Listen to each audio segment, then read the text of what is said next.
Hello, bachcho. Let's read the question. The question says that explain the formation of transverse stationary waves in stressed strings and their different modes of vibrations.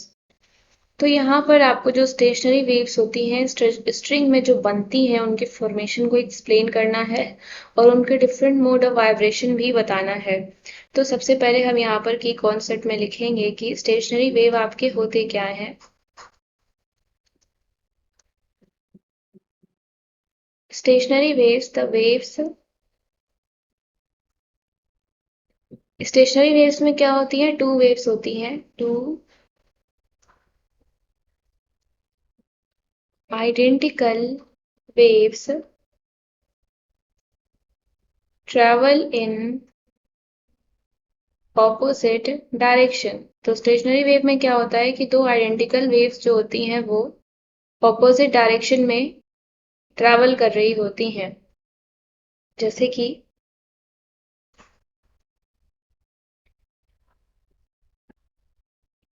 ये हो गया, हमारे दो identical waves हो गए और ये opposite direction में क्या कर रही हैं, ट्रैवल भी कर रही हैं। तो ये हमारा क्या होता है, स्टेशनरी वेव होता है। तो हमको इसका फॉर्मेशन स्ट्रेच्ड स्ट्रिंग में बताना है।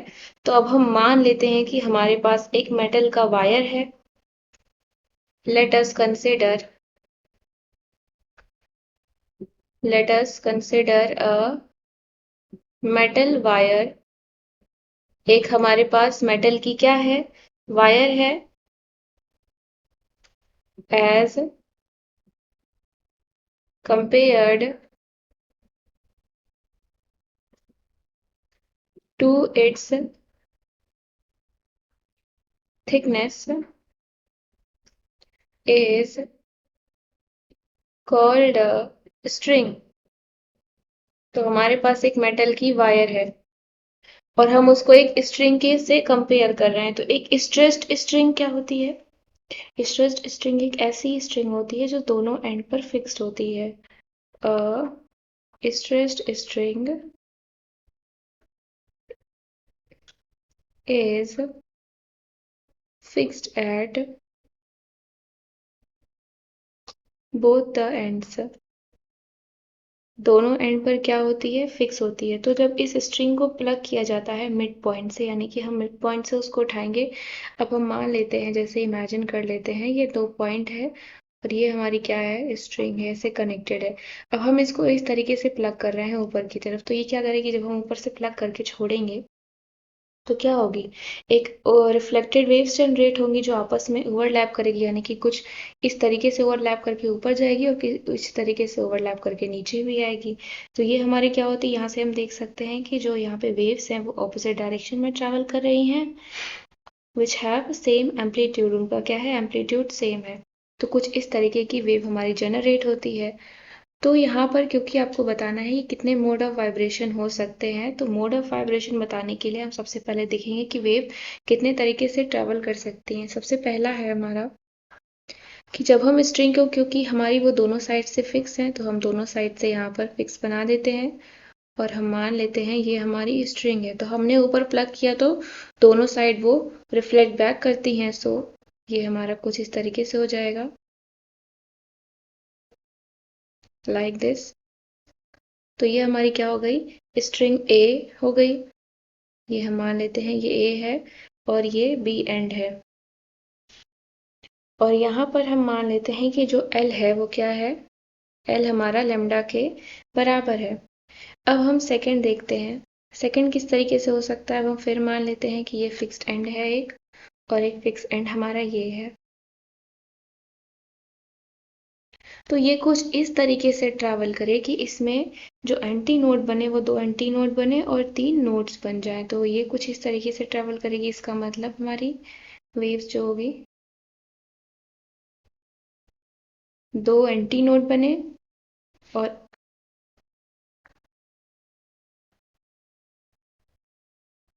तीन हमारे नोड्स बने। तो ये जो यहाँ पर होता है ये क्या होता है, ये हमारे क्या होते हैं, ये सारे नोड्स होते हैं। और ये जो हमने डॉटेड लाइन से रिप्रेजेंट किया है ये क्या है, एंटी नोड्स है। तो यहाँ पर जो एल होता है हमारा, L is equal to lambda by two होता है। एंड थर्डली हम इसको कैसे रिप्रेजेंट कर सकते हैं, हम मान लेते हैं कि फिर फिक्स एंड है ये, एंड फिर ये भी फिक्स एंड है हमारा बी। तो अब वेव इस तरीके से ट्रैवल करे कि उसके पास 4 नोड बने और 3 एंटी नोड बने। तो इसके लिए हम कुछ इस तरीके से ड्रॉ करेंगे इसको।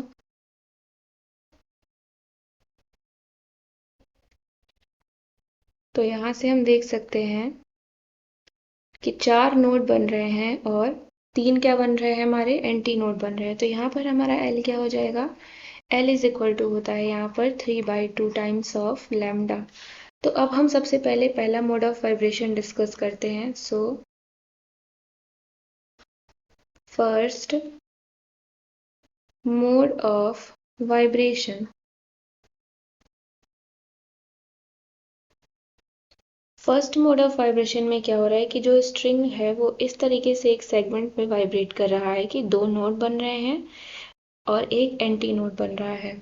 That means string vibrates in one segment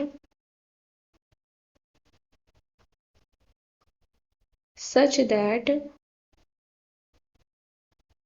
notes कितने बन रहे हैं हमारे यहाँ पर, notes हमारे 2 बन रहे हैं, such that 2 notes and 1 antinode are formed. 2 notes and 1 antinodes are formed. 2 nodes और एक एंटी नोड हमारे यहाँ पर क्या हो रहे हैं, बन रहे हैं। और यहाँ पर L क्या है, हमने L से क्या मेंशन किया है, जो स्ट्रिंग की है वो क्या है, वो लेंथ है। और जो वेवलेंथ है उस मोड में वो हमने क्या बोला है, यहाँ पर लैम्डा है। तो हम यहाँ पर मान लेते हैं कि जो वेवलेंथ है इस मोड में हम उसको लैम्डा नॉट मान लेते हैं। फर्स्ट मोड ऑफ वाइब्रेशन में let wavelength be lambda naught. तो अगर लैम्डा नॉट हमारा वेवलेंथ हो जाएगा तो L की वैल्यू हमारी कितनी हो जाएगी, लैम्डा नॉट अपॉन 2। कि इसके लिए हमारी जो L होती है वो हमारी क्या होती है, तो यहाँ पर क्या हो जाएगा, 2L is equal to lambda naught. तो फ्रीक्वेंसी जो होगी वेव की इस मोड ऑफ वाइब्रेशन में वो क्या होगी, ये हमारा वेवलेंथ के साथ रिलेशन हो गया। और फ्रीक्वेंसी क्या होगी, frequency of wave in this mode of vibration is f naught is equal to nu upon lambda naught, v upon lambda naught। that means v upon lambda naught की value कितनी आई है, 2L आई है। तो F not किसके बराबर हो गया, v upon 2L के बराबर हो गया। अब हम इसको एज अ मतलब टेंशन के फॉर्म में भी लिख सकते हैं, क्योंकि v हमारा क्या होता है, under root of T upon M, since v is equal to under root of T upon M. तो अगर हम यहाँ पर सब्सटीट्यूट करेंगे तो वो टेंशन के फॉर्म में भी हमारा रिलेशन निकल के आ जाएगा फ्रीक्वेंसी का। तो ये हमारा फर्स्ट मोड ऑफ वाइब्रेशन हो गया, इस तरीके से कि 2 नोड और एक एंटी नोड बन रहे हैं। अब हम सेकंड देखते हैं, second mode of vibration, second mode of vibration. तो सेकंड मोड ऑफ वाइब्रेशन कुछ इस तरीके से हो रही है कि 3 नोड और 2 एंटी नोड बन रहे हैं। सो 3 नोड्स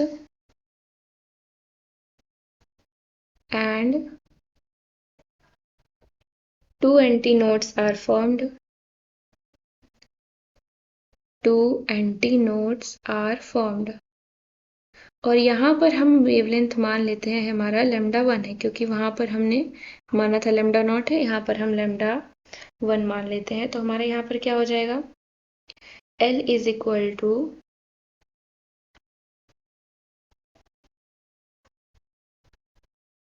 लैम्डा 1। दैट मीन्स अगर L is equal to lambda 1 है तो जो फ्रीक्वेंसी हमारी कितनी होती है, that is V upon lambda 1। तो यहाँ पर कितना हो जाएगा ये, अगर हम v की वैल्यू हमें पता है under root T upon M होती है तो हम यहाँ पर सब्सटीट्यूट भी कर सकते हैं। सो यहाँ पर हो जाएगा हमारा under root of T upon M upon lambda 1।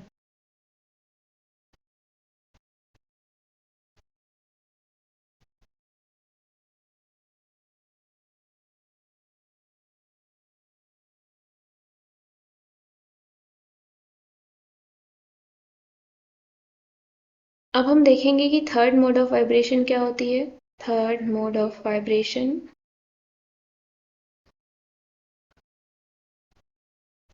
तो थर्ड मोड ऑफ वाइब्रेशन कुछ इस तरीके से होगी कि वहां पर हमारे 4 नोड्स बने और 3 एंटी नोड्स बने। सो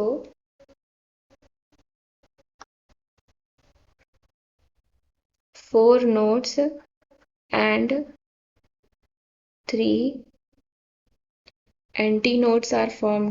4 नोड बने और 3 एंटी नोड्स बने।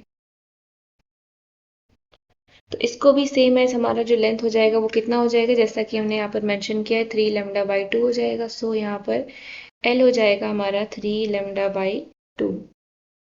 तो ये हमारे 3 मोड ऑफ वाइब्रेशन कुछ इस तरीके से होते हैं ट्रांसवर्स स्टेशनरी वेव में। I hope you understood it well. Thank you and best of luck.